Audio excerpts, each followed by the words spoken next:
वो मनहूस रात, देर शाम 5 अप्रैल 1993, मुंबई, तुलसी अपार्टमेंट्स, वर्सोवा, 5वीं मंजिल। बॉलीवुड की उभरती सुपरस्टार दिव्या भारती हमेशा की तरह आज भी खिड़की पर बैठी थी। वही कोना जो उन्हें सबसे ज्यादा सुकून देता था। आज तो उनका मूड भी बढ़िया था। वे हाथ में अपना पसंदीदा व्हाइट रम का ग्लास लिए मजे में थे और अपना पैर डोल रहे थे। हालांकि एक पैर पर पट्टी बंधी थी, एक छोटी सी चोट की वजह से। कुछ ही देर पहले नीता लुल्ला उनकी आने वाली फिल्म आंदोलन की डिजाइनर कॉस्ट्यूम के बारे में बात करने के लिए आई थी। साथ ही उनके साइकाइट्रिस्ट पति डॉक्टर श्याम, जो दिव्या का इलाज भी कर रहे थे पिछले कुछ महीनों से, वो भी साथ आए थे ताकि दिव्या का हाल चाल पूछ सके। बस वो शाम काम की मीटिंग से एक मस्ती भरी गेट टुगेदर बन गई, जहां तीनों ड्रिंक्स एंजॉय करने लगे और उस तरफ किचन में दिव्या की प्यारी मेड अमृता झटपट चखना तैयार कर रही थी। थोड़ी देर बाद दिव्या ने अपने लिए व्हाइट रम का दूसरा पैक बनाया और अपनी फेवरेट जगह चली गई। खुली खिड़की पर बैठकर ड्रिंक एंजॉय करने और अपने ख्यालों में खोते हुए उसने खुद से सवाल किया, साजिद और मैं, हम दोनों आखिर कब झगड़ना बंद करेंगे? इस तरफ लुल्ला कपल्स भी टीवी देखते देखते अपनी ड्रिंक्स को एंजॉय कर रहे थे कि तभी अचानक दिव्या की आवाज गूंजी, अमृता!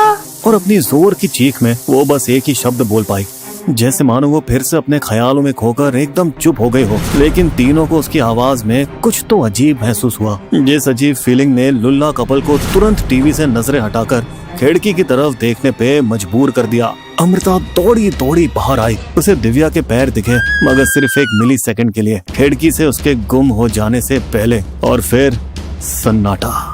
बॉलीवुड की सबसे होनहार यंग टैलेंट में से एक दिव्या भारती की 5वीं मंजिल से नीचे गिरने से दर्दनाक मौत हो गई।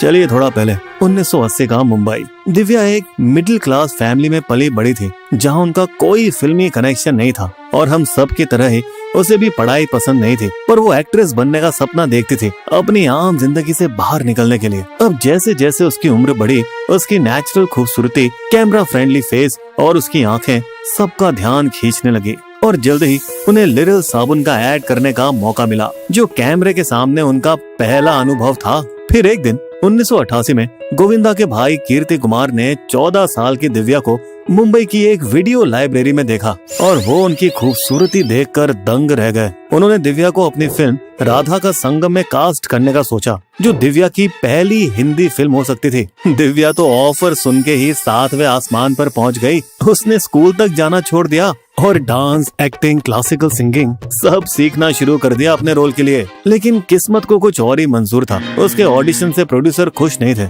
नहीं, बहुत छोटी लगती है, थोड़ी गोलू मोलू भी है। और वो खुद को ही नुकसान पहुंचाने लगी और बेरहमी से कलाई पर चोट मारने लगी। लेकिन उनकी माँ, जो हमेशा उनके साथ खड़ी रहती थी, वो उसे कश्मीर घुमाने ले गई ताकि दिव्या थोड़ा बेहतर महसूस कर सके। बेटा, बाहर वालों के लिए ये दुनिया बहुत कठोर है, मजबूत बनो, रास्ता खुद निकालो। और फिर जैसे ज्यादातर स्ट्रगलिंग एक्ट्रेसेस करते हैं, दिव्या भी साउथ चली गई और सिर्फ 16 साल की उम्र में उन्होंने वेंकटेश के साथ डेब्यू किया तेलुगु फिल्म बोबेली राजा में। और उसने खुद को साबित किया 14 तेलुगु फिल्मों के साथ, जिसमें असेंबली राउडी और राउडी अलुडू जैसी हिट्स भी शामिल थी। 2 साल की मेहनत लगी, पर साउथ के फेम ने आखिरकार उनका बॉलीवुड का रास्ता खोल दिया और उन्हें पहला ब्रेक मिला विश्व आत्मा में सनी देओल और संजय दत्त जैसे स्टार्स के साथ, जिसका गाना 7 समंदर पार आज भी लोगों की जुबान पर है। इसके बाद आई शोला और शबनम, दीवाना, जान से प्यारा, जो कि सारी बॉक्स ऑफिस पर हिट हुई, वो भी सिर्फ 1 साल के अंदर। ये एक बहुत ही बड़ी बात थी बाहर से आई छोटी उम्र की लड़की के लिए,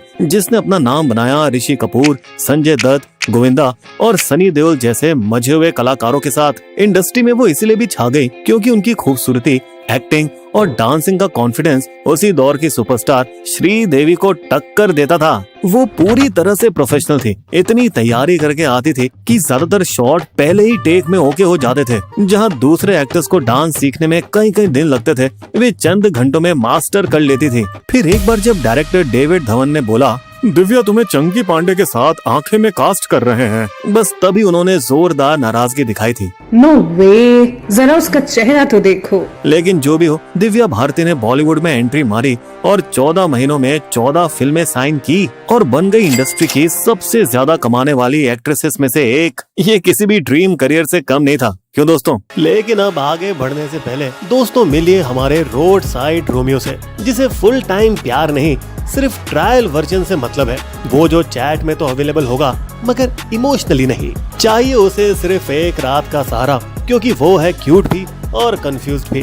पर सवाल यहाँ ये है कि हर बार हम इनकी वही पुरानी घिसी पिटी लव स्टोरी का टिकट लेते क्यों हैं? जवाब आपको हैरान कर देगा दोस्तों। देखिए फॉलिंग फॉर फिल्म्स का लेटेस्ट वीडियो उस आशिक पे जिसे है आशिकी से नफरत, और शेयर करिए अपने दोस्तों के साथ, और हमें सब्सक्राइब करना तो बिल्कुल भी मत भूलिएगा। चलिए अब वापस चलते हैं वीडियो पर। लेकिन कैमरे के पीछे की कहानी कुछ और ही कह रही थी। जल्द ही मिली शोहरत और लगातार हो रही शूटिंग ने उन्हें एक दुख के जाल में घेर लिया। अक्सर वे एक ही दिन में 2 शहरों में शूटिंग करती थी, हैदराबाद में तेलुगु फिल्म और मुंबई में हिंदी फिल्म्स। और अब ऊपर से उनकी खुद को नुकसान पहुंचाने की आदतें भी लौटने लगी। उन्हें खतरनाक स्टंट के साथ कभी ऊंची इमारतों की छतों की मुंडेर पर चढ़ जाना, या कभी शूटिंग के दौरान खतरनाक खाइयों के ऊपर से छलांग लगाना, और ऐसी खतरनाक चीजों में उन्हें एक अजीब सा सुकून मिलने लगा। दोस्तों, जिस समय हम कॉलेज में घूमने फिरने मस्ती करने की सोचते थे, वो उस समय दिन रात काम कर रही थी, चाहे थकान हो या ना हो। वैसे आज जहां आलिया भट्ट खुलकर अपने ध्यान देने में दिक्कत और एंजाइटी के बारे में बात करते हैं, अब जब मुझे पता है तो इसे हैंडल करना आसान है। उस वक्त 30 साल पहले ये सारी मेंटल हेल्थ को कोई पूछता भी नहीं था। आजकल की लड़कियां भी ना बड़ी मैच्योर होती जा रही हैं, करने तो जैसा कर रही हैं। अब जिंदगी में बाहर आ रही थी जब शोला और शबनम के सेट पर प्रोड्यूसर साजिद नाडियावाला गोविंदा से मिलने आए, और जैसे ही गोविंदा ने दिव्या को उनसे मिलाया, साजिद तो बस दिव्या को देखते ही रह गए। धीरे धीरे मुलाकातें बढ़ती गईं और फिर दोनों को एक दूसरे से प्यार हो गया। साजिद, जो उम्र में बड़े थे, दिव्या का बहुत ध्यान रखते थे, और जब दिव्या बचकानी नाराजगी दिखाती थी तब भी वो उन्हें मनाना नहीं भूलते थे। लेकिन इसके साथ साथ टेंशन भी था, क्योंकि उनका ये रिश्ता घर वालों को जरा भी पसंद नहीं था। मुसलमान से शादी करके नाम खराब कर दे हमारा। अपने ही करियर पर कुल्हाड़ी मार रही है तू। इन सब के बावजूद दिव्या ने अपने दिल की सुनी, और अपने 18वें बर्थडे के सिर्फ 2 महीने बाद 10 मई 1992 को उसने साजिद से इस्लामिक रीति रिवाज से शादी कर ली, वो भी तुलसी अपार्टमेंट के 5वें मंजिल के उसी फ्लैट में। और उसी रात दिव्या ने इस्लाम भी कबूल कर लिया। अब मैं सना नादियावाला हूँ। और जब वो रात को घर नहीं लौटी तो उसके माता पिता घबरा गए। दोस्तों बता दें, ये वही दौर था जब मोबाइल फोन नहीं हुआ करते थे।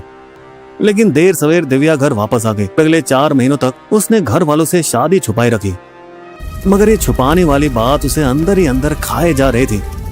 और उसी समय ये बात उसकी माँ को किसी और से पता चल गई। बस माँ बेटी का रिश्ता, जो बचपन से उसकी रीढ़ की हड्डी बनी हुई थी, उसमें दरारें आ गई। तू ऐसे इंसान पर भरोसा कैसे कर सकती है? वो बेचारी साजिद के घर भी नहीं जा सकती थी, क्योंकि उनकी फैमिली भी ऐसे ही विचार रखती थी और उनकी शादी को स्वीकारती नहीं थी। मगर कुछ महीनों बाद आखिरकार साजिद ने दिवाली के दिन सारी सच्चाई दिव्या के पापा को बता ही दी। ठीक है बेटा, अब वो भी बड़ी एक्ट्रेस बन चुकी है, अब क्या ही कहें। इन सब के बाद साजिद दिव्या को लेकर वही तुलसी अपार्टमेंट के फ्लैट में आ गए, जहां अब सब कुछ एक ड्रीम लाइफ जैसा लग रहा था। लेकिन हकीकत कुछ और ही थी दोस्तों। साजिद ने दिव्या पर और फिल्में साइन करवाने का दबाव डालना शुरू कर दिया, जिस वजह से उनके झगड़े बढ़ने लगे।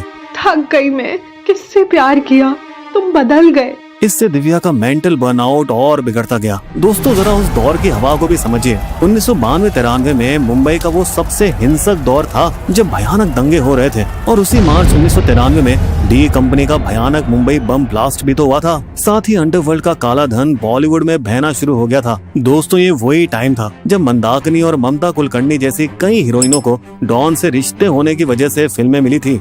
इस पर हमारी पूरी स्टोरी देखेगा।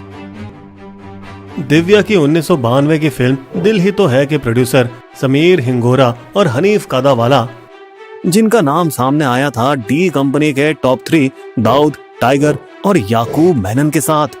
यही नहीं, उन पर यह भी आरोप लगे थे कि उन्हीं ने ही संजय दत्त को बम धमाकों में इस्तेमाल हुए हथियार सप्लाई किए थे।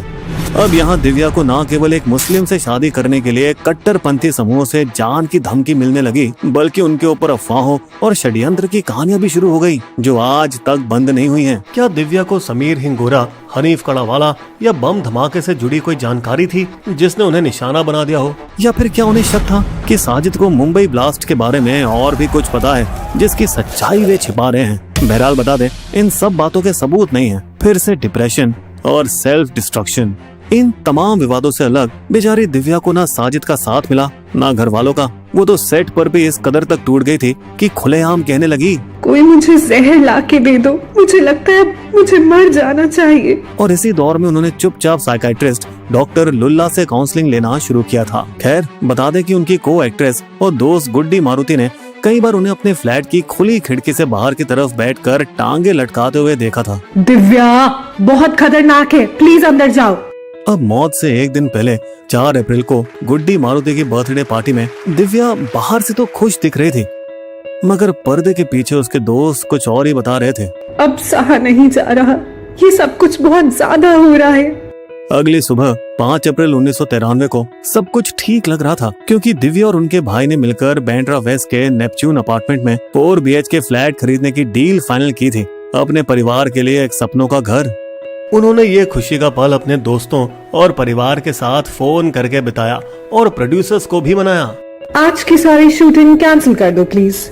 मगर उनकी ये खुशी ज्यादा देर तक टिकी नहीं, क्योंकि उसी शाम उसकी साजिद से फिर लड़ाई हो गई।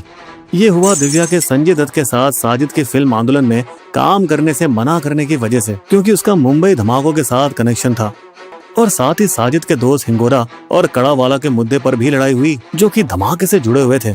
कमरे का माहौल गरमाया हुआ था और साजिद गुस्से में बाहर निकल गया।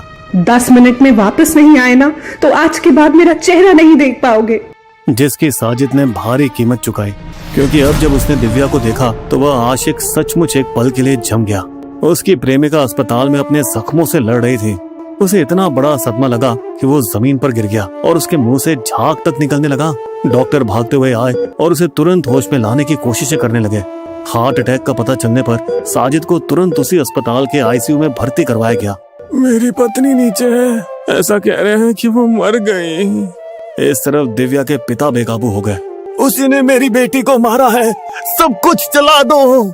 दिव्या के भाई कुणाल ने खुद को दोषी माना। मुझे अपनी बहन को अकेले नहीं छोड़ना चाहिए था, कितनी परेशान थी वो बेचारी। और दिव्या की माँ, उसकी सबसे बड़ी साथी, वो तो आने वाले समय में डिप्रेशन से लड़ाई लड़ने लगी और उनके जिंदगी के तो जैसे रंग ही उड़ गए। 5 साल बाद 1998 में मुंबई पुलिस ने केस बंद कर दिया और दिव्या के केस को सिर्फ दुर्घटना करार दिया, कोई साजिश नहीं। चश्मदीदों का भी कहना है कि दिव्या खिड़की के अंदर बैठकर ड्रिंक ले रही थी जब उसने किसी कार की आवाज सुनी और उसने ये सोचा होगा कि साजिद की कार है, तो वो खुशी से बाहर झुकी, जो कि कुछ ज्यादा ही झुकना हो गया। उसका संतुलन खोया और वे गिर गई। यहाँ तक कि उसके परिवार ने भी कहा, साहब वो खिड़की पर बैठी थी, संतुलन खो दिया और गिर गई। आत्महत्या या हत्या का कोई सवाल ही नहीं उठता। ये तो सच है कि वे लंबे समय से परेशान थी। वे खुद को नुकसान पहुंचाती थी, पति और परिवार से लड़ती रहती थी, लेकिन फिर नया अपार्टमेंट खरीदने से चीजें खुशी की तरफ भी मोड़ रही थी। वैसे दोस्तों, उस दिन वो अपने पैर अंदर करके बैठी थी, जो बिल्कुल भी खतरनाक नहीं था, इसलिए आत्महत्या का तो सवाल ही नहीं उठता। वैसे दोस्तों, सबसे बड़ा संदेह तो इस बात पर जाता है कि 5वीं मंजिल की खिड़की में कोई भी सेफ्टी ग्रिल या ऑटो स्टॉपर नहीं था, जबकि बिल्डिंग के बाकी फ्लैट्स में था। ऐसा क्यों? दूसरा सवाल ये उठता है, जहाँ पार्किंग की हमेशा तंगी रहती है और लोग हमेशा इसे इस्तेमाल करने के लिए हंगामा करते हैं, दिव्या की खिड़की के ठीक नीचे वाली पार्किंग स्लॉट सिर्फ उसी दिन खाली थी। क्योंकि हो सकता है ना कि अगर वे कार पे गिरती तो शायद चोट कम लगती और वो बच जाती। पर फिर सवाल ये भी उठता है दोस्तों कि उनकी मेड अमृता, जो बचपन से उनके साथ थी, जो कि उनकी बड़ी बहन की तरह थी, उन्हें ऐसा भी क्या सदमा लगा कि दिव्या की मौत के 1 महीने के अंदर ही उनकी हार्ट अटैक से मृत्यु हो गई। मतलब सिर्फ 30 साल की उम्र में हार्ट अटैक, रहस्य या फिर वाकई में सदमा। और श्रीदेवी के साथ एक अजीब इत्तेफाक जिससे दिव्या की अक्सर तुलना की जाती थी। और बता दें कि उन्हीं श्रीदेवी ने दिव्या की अधूरी फिल्मों जैसे लाडला में उनकी जगह ली। बहरहाल बता दें कि श्रीदेवी की भी 2013 में ऐसी रहस्यमय मौत हुई, जिस पर हम भविष्य में वीडियो भी जरूर बनाएंगे। दिव्या के फैंस आज भी शोक मनाते हैं और परेशान होते हैं। खैर, लगता नहीं कि इस रहस्यमय मौत का कभी समाधान होगा। तो दोस्तों, ये थी बॉलीवुड की उभरती सितारा की दुखद मौत की दुखद कहानी। बिस्बो की शायरी। अनसुलझे कई राज दबे हैं फिल्मों की इस दुनिया में। दिव्या ने क्या खोया पाया चकाचौंध की दुनिया में। एक चमकता बनी सितारा फिल्मों में जब थी दिव्या, तभी मौत का दिन आ पहुंचा। खुदकुशी थी या थी हत्या? हमारे वीडियो कंटेंट के सोर्सेस आपको डिस्क्रिप्शन में मिल जाएंगे।